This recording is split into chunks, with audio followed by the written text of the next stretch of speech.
So guys, मैं आपको एक वीडियो क्लिप बताना चाहूंगा वहां का। ठीक है, मैप के द्वारा देखो, ये एयरपोर्ट है। ठीक है, यहाँ से उड़ान भरता है एयर इंडिया का, और यहाँ मेघांशी नगर इलाका में आके क्रैश हो जाता है इस जगह में। ठीक है, तो देखो 5 ही मिनट हुआ था, 5 मिनट के अंदर अंदर क्रैश हो गए, और पायलट कुछ कर पाता इससे पहले क्रैश हो गया।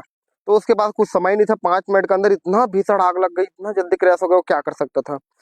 तो अगर देखो, पायलट को अगर थोड़ा समय मिलता, अगर उसको थोड़ा समय मिलता, कुछ होता ऐसा कि सिचुएशन को संभाला जा सकता है, तो उसके बाद बचने का कोई चांस था। देखो थोड़ा आगे जाके मैं देखूं, आपको बताना चाहूंगा, ध्यान से देखना।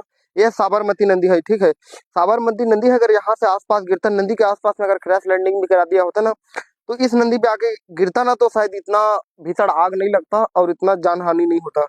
तो इसलिए मैं ये कहना चाहूंगा कि जो भी हुआ है बहुत लापरवाही हुआ है, इसको, इस पट को, इसमें ज्यादा ध्यान देना चाहिए। तो आप लोग को मैं यही बताना चाहूंगा, लास्ट में भी यही बोलना चाहूंगा कि जो उनके परिवार वाले हैं उनको मुआवजा मिलना चाहिए अच्छे खासे, और उनके भगवान उनको इस समय को लड़ने की उनको ताकत दे, और जो चले गए उसके आत्मा को शांति दे। जय हिंद, जय संविधान।